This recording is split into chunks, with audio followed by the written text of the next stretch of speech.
Welcome to Raj news. Telangana రవాణా రంగంలో కొత్త టెన్షన్ పట్టుకుంది. ఆర్టీసీ కార్మికులు సమ్మె సేరను ముగించారు. మార్చి 26 వరకు రేవంత్ ప్రభుత్వానికి డెడ్లైన్ విధించారు. ఇప్పటికే ఆర్టీసీ యాజమాన్యానికి జేఏసీ లీడర్లు సమ్మె నోటీసులు ఇచ్చారు.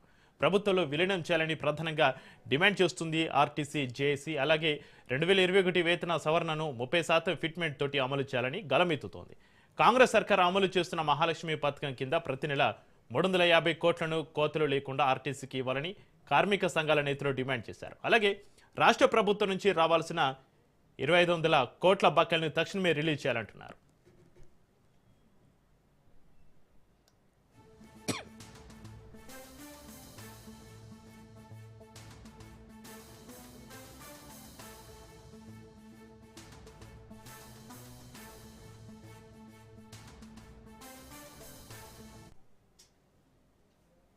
ఇక కొద్ది రోజులుగా తీవ్రమైన పని ఒత్తిడిలో ఆర్టీసీ ఉద్యోగులు, కార్మికులు ఉన్నట్లుగా తెలుస్తుంది. ఒకప్పుడు తెలంగాణ ఆర్టీసీలో 56,000 మందికి పైగా కార్మికులు ఉండేవారు. ప్రతిరోజు 30 లక్షల కిలోమీటర్ల వరకు సేవలు అందించేవారు. కానీ ఇప్పుడు రోజు రోజుకి కార్మికుల సంఖ్య తగ్గిపోయింది. 18,000కు పైగా కార్మికులు రిటైర్ అయిపోయినప్పటికీ కూడా కొత్త నియామకాలు చేపట్టలేదు.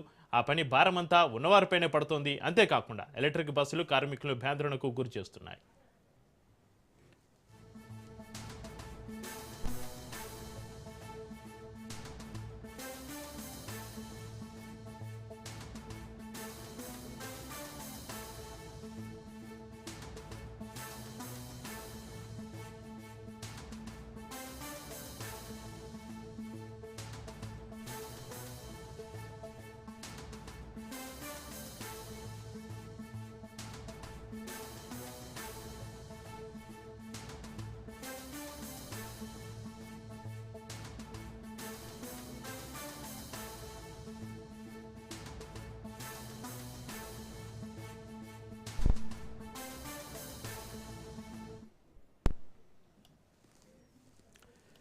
తెలంగాణ రవాణా రంగంలో కొత్త టెన్షన్ పట్టుకుంది. ఆర్టీసీ కార్మికులు సమ్మె సేరను ముగించారు. మార్చి 26 వరకు రేవంత్ ప్రభుత్వానికి డెడ్లైన్ విధించారు. ఇప్పటికే ఆర్టీసీ యాజమాన్యానికి జేఏసీ లీడర్లు సమ్మె నోటీసులు ఇచ్చారు. ప్రభుత్వంలో విలీనం చేయాలని ప్రధానంగా డిమాండ్ చేస్తుంది ఆర్టీసీ, జేఏసీ. అలాగే 2021 వేతన సవరణను 30% ఫిట్మెంట్ తోటి అమలు చేయాలని గలమెత్తుతోంది. కాంగ్రెస్ సర్కార్ అమలు చేస్తున్న మహాలక్ష్మి పథకం కింద ప్రతి నెల 350 కోట్లను కోతలు లేకుండా ఆర్టీసీకి ఇవ్వాలని కార్మిక సంఘాల నేతలు డిమాండ్ చేస్తున్నారు. ఇక అలాగే రాష్ట్ర ప్రభుత్వం నుంచి రావాల్సిన 2,500 కోట్ల బకాయిలను తక్షణమే రిలీజ్ చేయాలంటున్నారు.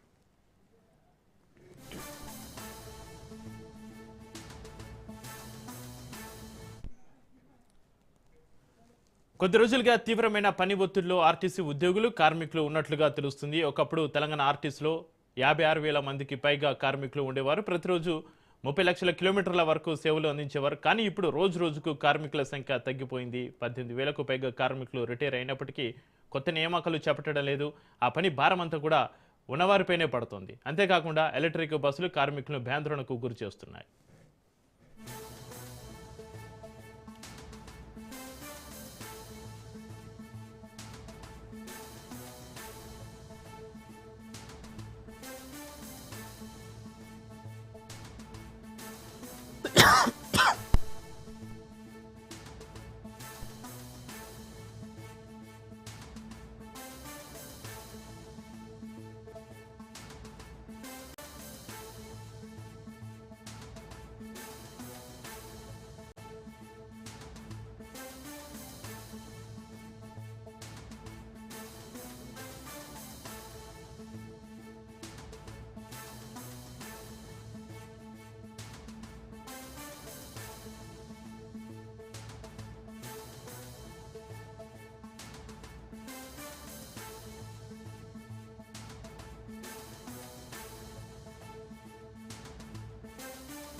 తెలంగాణ రవాణా రంగంలో కొత్త టెన్షన్ పట్టుకుంది. ఆర్టీసీ కార్మికులు సమ్మె సేరను ముగించారు. మార్చి 26 వరకు రేవంత్ ప్రభుత్వానికి డెడ్లైన్ విధించారు. ఇప్పటికే ఆర్టీసీ యాజమాన్యానికి జేఏసీ లీడర్లు సమ్మె నోటీసులు ఇచ్చారు.